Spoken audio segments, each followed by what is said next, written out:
Hello. Well, we got some bad news today, didn't we? Or I guess it'll be yesterday when you're seeing this video by the time it's rendered and uploaded and out. But anyway, so unfortunately there was a news release today about the Xbox certification process has yielded some unexpected issues. So we're working with Microsoft to resubmit the build as soon as possible. We're currently targeting Ark Ascended to launch early next week, and we hope to share a more precise update by the end of the week. We apologize for the added delay. We're working hard to get it done, to get it out the door. I can't read, apparently. And then, of course, Wildcard goes on to say, PlayStation, we are directly iterating with our partners and Sony and the ASA release and are still on track for launch at the end of this month. We'll update you as we make more meaningful progress and have a precise launch window to share. We know you've been looking forward to ASA, and we're sorry to keep our console survivors waiting. Now, they're blaming this on the certification process, but why? What is really going on here? That's the question, right? A lot of people want to know what is actually happening. Why is the certification process failing? The game's obviously up and running. YouTubers are showing it, right? People are playing it. There's PvP going on. Of course, we all know there's a lot of issues with the game, a lot of crashing, and a ton of server instability on officials. I mean, what we're trying to do trying to run the Alpha Overseer, and it took 12 hours to complete that due to all the crashing and rollbacks, and how many times we had to fight the Gamma Overseer, because if you're in the thing when it crashes, it reverts, instead of killing you and your dinos, which is nice, it reverts to the Gamma boss. So that's something, but it'd be nice if you remembered where you were at that you were doing Alpha. So anyway, yeah, 12 hours just to do one boss fight. So that's where the official servers are at right now. And of course, single player, if you're running an RTX card, you're getting a lot of crashes on single player as well. So, but is that why the certification process is failing? Well, to really know the answer to that, we have to think about game development, right? Who does ASA target? Why is it having trouble on console? Why is it being said that the console tests are running at... Oh, sorry, after maybe I shouldn't pull up this close to the shore. Anyway, why is the console saying that you're getting 15 FPS on a console test? What's going on, right? Well, one thing we have to remember, PlayStation and the Xbox have the equivalent of the 2070, NVIDIA 2070, right? Of course, they're not NVIDIA cards, but they have the equivalent. Can't talk and aim, apparently. So, anyway, so they have the equivalent of the 2070 cards, right?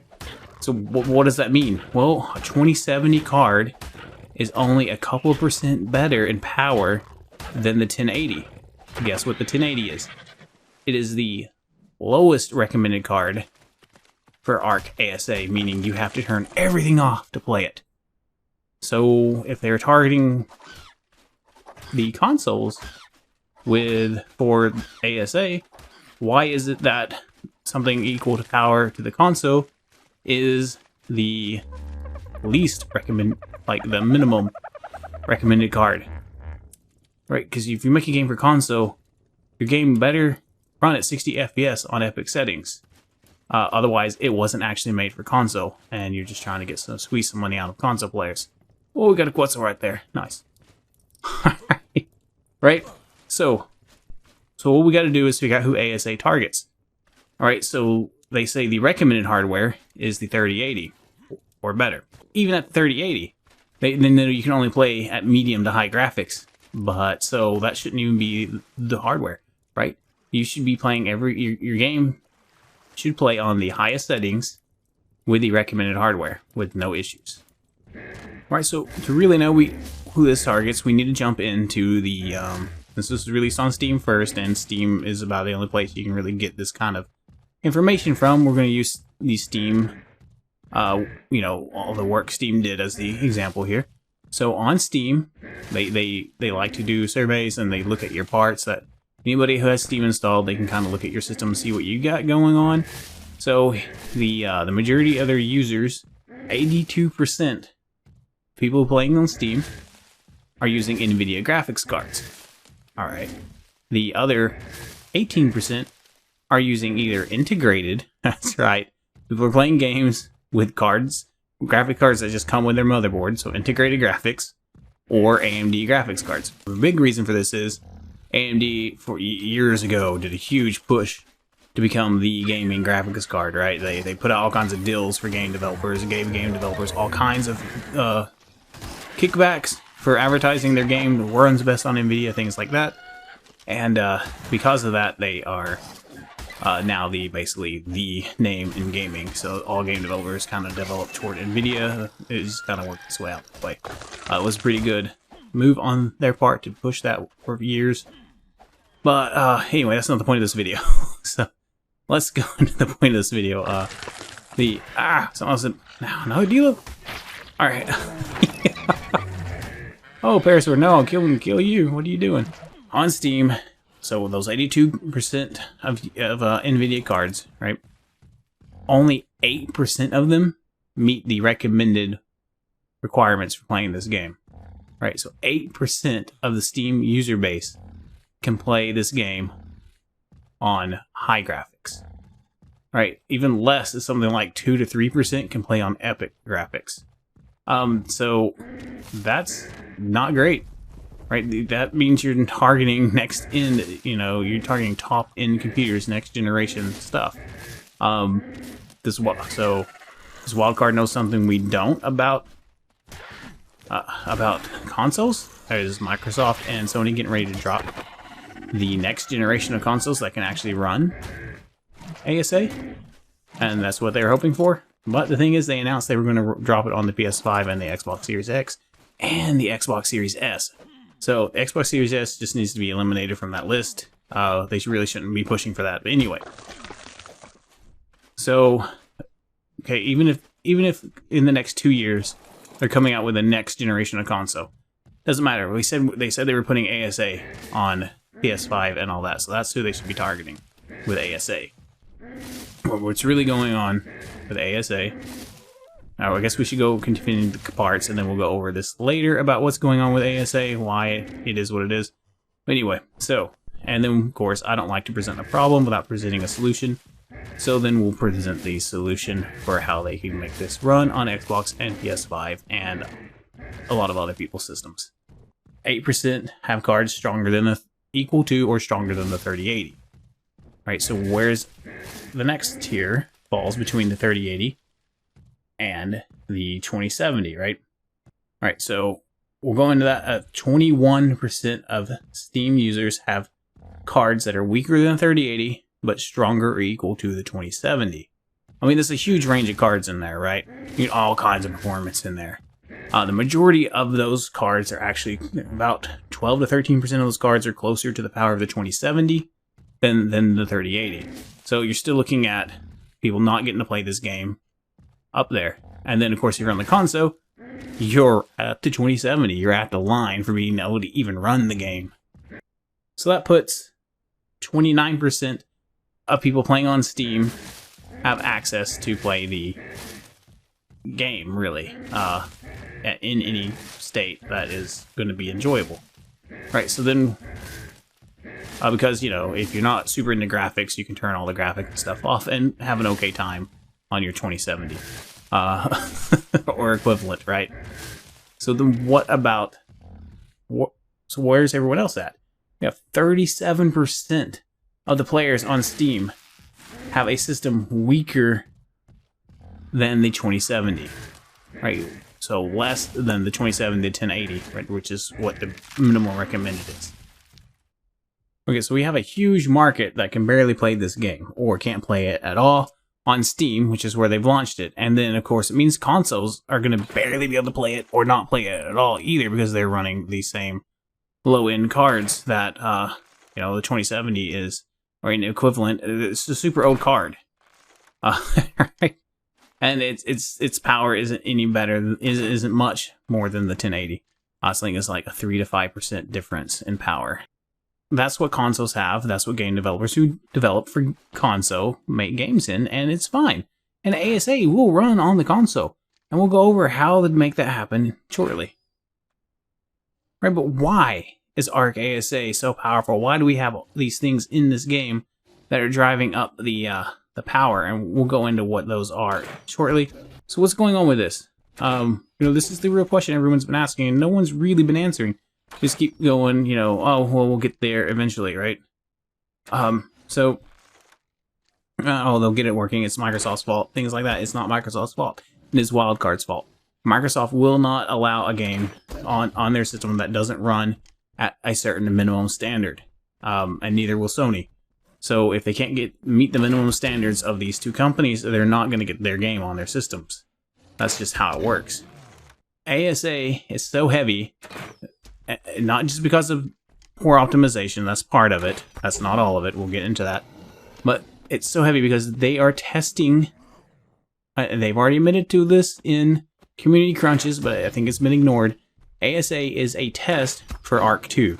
Right? We are paying Wildcard to play ASA, which is just Ark again, so they can get paid to work on Ark 2. Right? That's what this is all about. Making enough money to work on Ark 2 and testing out systems for Ark 2 with ASA, so they can get them built ahead of time. It's not a bad idea. Alright, we got the track knocked out.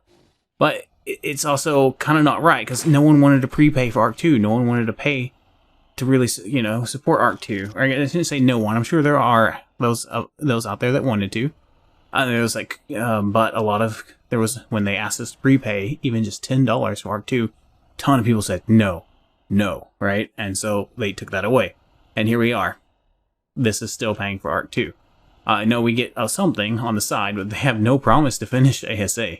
And they're having a hard time getting it on console. Alright, so we're basically being used as guinea pigs for Ark 2, and we're paying for, I say we because I bought Ark ASA, which means I'm part of the problem, right? I'm paying for Ark 2 to be developed, and that's what it is. But what's going on? So why the rush? Why pushing it out early? Why not know it was going to work on console? All of this. They're broke. That's the real reason, right? Besides, I mean, ASA, yes, is a testing ground for Ark 2, and yes, it is paying them for Ark 2, but they're broke. That's why they were able to get such a bad deal from Natrado and had to agree to it, because they couldn't pay their developers anymore. Natrado paid their developer salary up to this point. So I think they were out of money to pay their developer salary even more. This is speculation. Beyond what happened with Natrado, there's a news company that put out the article about Snell not having enough to pay their employees to complete ASA, and that's why they got such a bad deal from Natrado and had to agree to it. Of course, Wildcard put some things in there that are not great, and we'll go over that in another video. Anyway, so basically they're broke. So that's why it's rushed out. That's why it's not working on, it's not the only reason. It's not the reason it's not working on console. There's other reasons for that. But the reasons they could have maybe found a solution to before they released the game. This should have been out in January, but they had to push it out so they can continue paying their employees. So that's where we're at on that. But why are they having such a hard time getting it to work on console? I know everyone's saying optimization, but it's not exactly. Yes and no. There are several reasons for the optimization. For the optimization cry, but it's not necessarily. That's not necessarily what's going on. The Unreal Engine 5 in and of itself is not designed great for the current console systems. And it is it's in early stages, right? Unreal Engine 4 didn't get super good, it didn't get really good until around 4.18, and even then wasn't great, and it got much better around 4.22. So that's where we're at. This is an early version of Unreal Engine that's being used, so that's one reason it's not amazing, right? So Unreal Engine in itself isn't optimized. They're using an optimized engine to make a game with, so that's already going to put them behind on optimization. Now, on top of that, they're using Lumen and Nanite. Okay, neither of these systems were designed with console in mind. Okay, you gotta remember this about Unreal Engine. Unreal Engine is not just for game developers. All right, Unreal Engine is for it's used a lot for architecture companies. engineers and movie studios / TV studios, right? It's used for a lot of special effects stuff. So a lot of the stuff they've been packaging with Unreal Engine is focused more toward that than game development. The game development is only a part of what Unreal Engine is capable of. A lot of other people have adopted Unreal Engine due to its power and what it's capable of for them. So Nanite is one of the biggest issues with the game not working on console. Right, Nanite requires a specific amount of power to run. So what Nanite is designed for is for a huge world, right, with a ton of objects and stuff in it, which you can say, yeah, Ark is like that. But it's not really, but it's more meant for single player than multiplayer, and it's meant for next-gen hardware.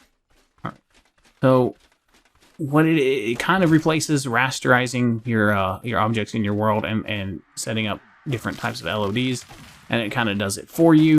Instead of using the traditional ways of setting up LODs, level of depth things, right, where as I'm looking off in the distance like this, it's changing, some things out there may be actually 2D, and as they get closer to it, they swap to 3D. If it doesn't do it great, you can kind of see it happening. So what Nanite does is it kind of replaces that system, and it's supposed to make it an easier load so that you don't need as strong of hardware for the to run as much stuff all at once. Now, but that just means like loading and unloading, right? So once something's rendering, it's going to cause as much issue as it's going to cause. But the Nanite, de-renders it and re-renders it in and slowly starts turning it. It'll look better than quickly flipping from 2D to 3D. It'll start looking better as you get closer to it, and Nanite kind of makes it look better. That's what Nanite does, right? And sure, in a very large world with a lot of objects, it can be lighter to run Nanite than to do rasterizing and LODs and things like that. All the traditional ways of doing it, right? But Nanite requires a ton of power initially, right? And it has to run at that base power. From there, it doesn't add a whole lot more power to continue using it on more and more objects, right? At that point, it becomes more efficient. But if you can keep your power under what Nanite initially requires within the old system, so that would be more efficient and run better. So unless your game really is over that threshold, there is no reason to use Nanite. Now, and Nanite works much better in single-player games than multiplayer games. Currently, I'm sure that'll get fixed and changed. Right, the next thing that is causing the issue is Lumen. Right, Lumen is a fast light renderer, so you can have lights kind of changing throughout while you're playing, and it'll render them fast in kind of real time, and it does a decent job at that. But the Lumen has some issues as well that need to be that are kind of make it inefficient for optimization. You can go in and fix some of those issues with Lumen, and it makes Lumen a little bit lighter, but it still is one of those things, kind of like Nanite, requires a lot of power. And when you combine Nanite and Lumen together, it requires a lot of power. On top of that, we're putting in plugins, right, that aren't necessarily designed for multiplayer in here, so we can have some cool looking fur and feathers, and we can have some interaction with plants. And those are all very heavy systems, and they're not necessarily designed very well for multiplayer. So then it's up to Wildcard to take these purchased plugins and basically rebuild them so they work great in multiplayer and run and do exactly what they need them to do with all the extra weight for optimization purposes. So that needs to be done. These systems are all being put into the game not because they would make the game better or anything like that. They focus so hard on these specific systems because it's what they want to use for Ark 2. It has nothing to do with anything ASA and making ASA better, more exciting, anything like that. It's all about Ark 2. And so what's going on is the console is getting sacrificed for that. Alright, I'm sure they're working hard to try and get console working because there's a bunch of money they're missing out on there. But unless they do something drastic, they're not gonna get, you're not gonna have a good experience on console even when it comes out, if it ever gets to the point where Microsoft and Sony will approve it. Right, so if you're expecting them to release it next week on console, like they're saying, no, that's not happening. I mean, maybe I could be wrong, all right, but my guess is that unless they do something super drastic and basically rebuild part of the game, they're not gonna be able to pass the certification process. Right, they're not gonna make, the game's not gonna be good enough. If they had just gotten some good artists, hire some good artists. I'm not saying that the artists at Wildcard aren't good necessarily. But if the artists at Wildcard are good, they could have done this, right? You make the objects, you make the tree, you model your trees yourself, you model your terrain yourself, you model your rocks yourself. You don't just model the dinosaurs yourself. All of this is free assets from Unreal Engine. Free assets are not optimized, especially for multiplayer games. All right. These don't start off necessarily optimized. These are meant for demo purposes, and they're being used as a full game. Right, so they're taking free assets and saying they've upgraded the game. No, these are free assets. That's not an upgrade. You don't have any control over them, right? You don't have the polygon. You can't control the polygon count. You can control the textures, but I mean, the animations. I mean, the animations are so stiff. This is not a review though, so let's not get into that. Anyway. This is about what's going on with console. All right, and the lower end cards. When you are developing a game, before one line of code is ever written, you already know what hardware you're targeting. You already know what you need to put into the game. You already know, hey, we can't use this. Hey, we can't do that because we've done the research. We know this can't go in the game because we know what we're on the card that we want to target. This doesn't work for this doesn't work for that, right? And but this will work for it, and this will as well. And then you have it all designed on paper in your game design document. The entire game is done in a document, including the art and the style. All right, it's all done. Everybody has a guideline they can follow, and any developer can pick it up and recreate your game with that design document. Right? It basically is how everybody stays together, keeps going, advancing the game quickly, and to make sure that it hits the hardware you want. Right, so that wasn't done here. They just did a whole bunch of stuff they thought was cool, and now it's not working. And they're trying to rush back and fix it. Optimization starts before a single line of code is written. Right, so how do we fix the issue though? How would Wildcard go about fixing the issue? Well, they can keep banging their heads against the table and trying to optimize. But really, the best thing they could do right now is model all their own stuff, make it look, you can do some really cool models that are low polygon but look high polygon. Right? It's all about trickery, playing with the eyes, things like that. Put them in here, do a really good job texturing them, put the correct maps on them so they look even better without actually adding a load to the game.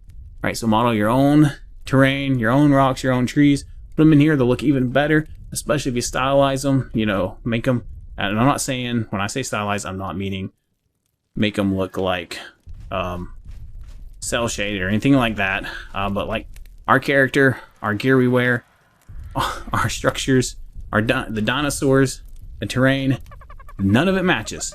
All right, we have so many different art styles going on in here. We need to go with one and model and make everything match, and then that then you'll have a good looking game. Right? Nobody will have questions in the back of their head like, what's going on? Why does this not look right? I can't explain why it doesn't look right, but it doesn't look right. Right? You won't have that going on. That's what they need. That's what really needs to happen. It's not what's going to happen. It's too expensive for that to happen at this point. So that's a little unrealistic to expect them to model everything themselves, go back into 4.27 and rebuild the ASA in 4.27, which is a stable version, the most stable and best version of Unreal Engine at the moment, and make all their, it'll look even better than this. You can make games in 4.27 that are optimized great, run great, and would look better than what you're going to get in Unreal Engine 5 by default. Right now, of course, you can make some amazing looking games in Unreal Engine 5 if you know how to manipulate it, and you go beyond default. All right, so we know we're not going to get this rebuilt in 4.27. We know we're going to have to put up with a 5.2 issues, and they're going to have to, so what can Wildcard do then? Well, they can remove Lumen. That'll help. They need to remove Nanite and go back to rasterizing and normal LODs. Doing those two things right there will free up a lot of power. And we'll be pushing, then we'll push it down, right? Then Epic settings could be, you could probably run the game on Epic settings on a 3080 at that point without any issues. You still wouldn't be able to run it on Epic settings on a 2070, which should have been their target hardware. That should be your Epic settings hardware. So to get it Epic settings on 2070, I don't know that they can. Another thing they need to do is they need to cut down the amount of trees on this map by half, probably. Maybe not half, maybe 25. Start with 25-30% and see what that looks like and see how it plays. There are certain areas on this map when you go into them, the trees are so dense and together you can't see where you're going. All you're doing is walking into trees. You just have to attack the trees to get through them. That's not fun gameplay. All right, and on top of that, there's just extra objects in the world for no reason. Real forests aren't built like that. The trees would kill each other if you did that in a real forest.